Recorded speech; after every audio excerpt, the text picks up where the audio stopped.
একটি দোয়া আছে, লা ইলাহা ইল্লাল্লাহু ওয়াহদাহু লা শারীকা লাহ লাহুল মুলক ওয়া লাহুল হামদু ওয়া হুয়া আলা কুল্লি শাইইন কদির। এটা 100 বার করে অবশ্যই আমরা প্রত্যেক জাদুটনাগ্রস্ত, জিনগ্রস্ত এবং ব্ল্যাক ম্যাজিকে আক্রান্ত প্রত্যেক রোগীর জন্য আমরা আবশ্যক করে দেই।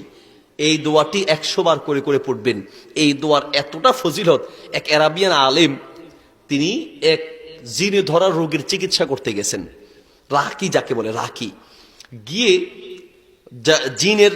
জিনে ধরা রোগী তার সাথে কথা বলছেন, মানে জিনের সাথে কথা বলছেন, তাকে আটক করে জিনের সাথে কথা বলছেন। নাম জিজ্ঞেস করলেন, অনেক কথা বললেন, তারপরে বললেন যে তুমি বের হও না কেন, বের হও আর না তোমাকে জ্বালিয়ে দিব। তো সে বলছে না আমি বের হব না, অনেক চেষ্টা করছে, সে বের হতে চাচ্ছে না। পরে বললো বের হবে কিনা নাকি আগুন লাগিয়ে দিব গায়ে, এটা বলো। তো জিন বলছে যে আমি বের হব, শর্ত হচ্ছে আমি রোগী থেকে বের হয়ে আপনার ভিতরে ঢুকবো। রাকি বা হুজুর চিন্তা করলেন যে এর শরীর থেকে বের হলেই তো আমি শরীর বন্ধ করে দিব, আর ঢুকতে পারবে না। তো বলো ঠিক আছে, তুমি যদি তার শরীর থেকে বের হয়ে আমার শরীরে প্রবেশ করতে চাও আমি রাজি আছি, তবে তুমি এর শরীর থেকে একবার বের হও। এই কথা বলে তার শরীর থেকে বের হয়েছে। তখন বিভিন্ন দোয়া পড়িয়ে যে রোগী তার শরীর বন্ধ করে দিল, এমনভাবে বন্ধ করলো জিন আর এখানে ঢুকতে পারবে না। জিন এবার কিছুক্ষণ পরে হুজুরের শরীরে ঢুকার জন্য অনেক চেষ্টা করলো, কিন্তু পারে নাই। পরে কান্না শুরু করছে, বলছে কি হয়েছে? বললো না আপনার শরীরে তো ঢুকতে পারতেছি না। বলছে ঢুকতে পারবা না চেষ্টা করলেও। তার শাগরেদ তাকে জিজ্ঞেস করছে যে ওস্তাদ আপনি কি পড়লেন যে জিন এত চেষ্টা করার পরেও আপনার শরীরে ঢুকতে পারে নাই? যে আমি আজকে 100 বার আসার আগে 100 বার লা ইলাহা ইল্লাল্লাহু ওয়াহদাহু লা শারীকা লাহ লাহুল মুলক ওয়া লাহুল হামদু ওয়া হুয়া আলা কুল্লি শাইইন কদির 100 বার পড়েছি, এই জন্য জিন আমার শরীরে প্রবেশ করতে পারে নাই। এটা 100 বার পড়লে হিরজাম মিনাশ শাইতান, পুরো শরীরের মধ্যে শয়তান, জিন, জাদু টোনা থেকে বাঁচার জন্য আল্লাহ শরীরকে বন্ধক করে দিবেন। সুবহানাল্লাহ বলেন। শরীর বন্ধক করার একটা আমল।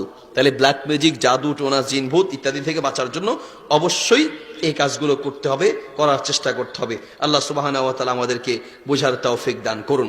কি কি কারণে ঘর বাড়িতে দুষ্ট জিনেরা বাসা বেঁধে থাকে? ঘরে জিন ভূত আসার জন্য, রাত অনেক গভীর হয়ে গেছে, ছেড়ে দিচ্ছি। জিন ভূত, জাদু টোনা, জিন ভূত বিশেষ করে ঘরে আসার বড় কারণ, যেই ঘরে কোরআন তেলাওয়াত থাকে না, যেই ঘরে কোরআন তেলাওয়াত থাকে না সেই ঘরে জিন ভূত শয়তান খুব সহজে আসে। এই জন্য নবী সাল্লাল্লাহু আলাইহি ওয়াসাল্লাম বলেন বিশেষ করে সূরা বাকারা মাঝে মাঝে ঘরে তেলাওয়াত করবেন, অথবা তেলাওয়াত করলেই সবচেয়ে বেশি ফায়দা, অথবা কমপক্ষে মাঝে মাঝে সাউন্ড বক্সে মোবাইলের মাধ্যমে সূরা বাকারা চালিয়ে দিবেন, নিজেরা নিয়মিত তেলাওয়াত করবেন।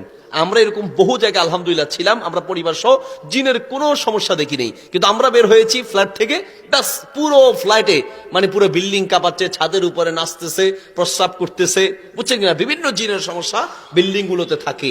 বিশেষ করে যে বাড়িগুলো দীর্ঘদিন মানুষজন থাকে, এখন ইবাদত হয় না, সেই বাড়িগুলোতে জিন আক্রমণ করে থাকে। তো জিন আক্রমণ করার একটা বড় কারণ যদি সেখানে ইবাদত না থাকে, কোরআন তেলাওয়াত না থাকে। 2 নম্বর হচ্ছে যদি ঘরের মধ্যে রহমতের ফেরেশতা না ঢুকে, তাহলে তো অবশ্যই সেখানে জিন ঢুকবে, শয়তান ঢুকবে। আর রহমতের ফেরেশতা ঢুকবে কি করে? আপনি তো রহমতের ফেরেশতার জন্য দরজা বন্ধ করে দিয়েছেন। কিভাবে বন্ধ করেছেন?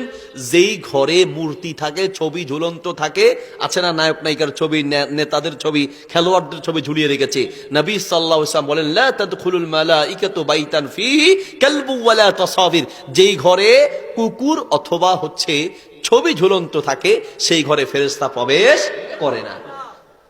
কুকুরও রাখা যাবে না, কুকুর রাখা যাবে শর্ত সাপেক্ষে। কুকুর ওই যে ইউরোপ কান্ট্রির মতো নিজের বাচ্চাকে এত আদর করে না, কিন্তু কুকুরের বাচ্চাকে আরো বেশি আদর করে। কুকুর পালা যাবে, দুটি শর্ত আছে। কয়টা শর্ত? 1 নম্বর শর্ত হচ্ছে যদি চোর দূর করার জন্য, মানে পাহারাদার হিসেবে কুকুর পালেন, নিজের বাচ্চা মনে করে নয়, পাহারাদার কুকুর পাহারা দিবে, চোর ডাকাত আসলে ঘেউ ঘেউ করবে, আপনি ঘুম থেকে উঠে ধরতে পারবেন। চোর ডাকাতের থেকে বাঁচার জন্য, পাহারা দেওয়ার জন্য যদি আপনি কুকুর পালেন জায়েজ হবে।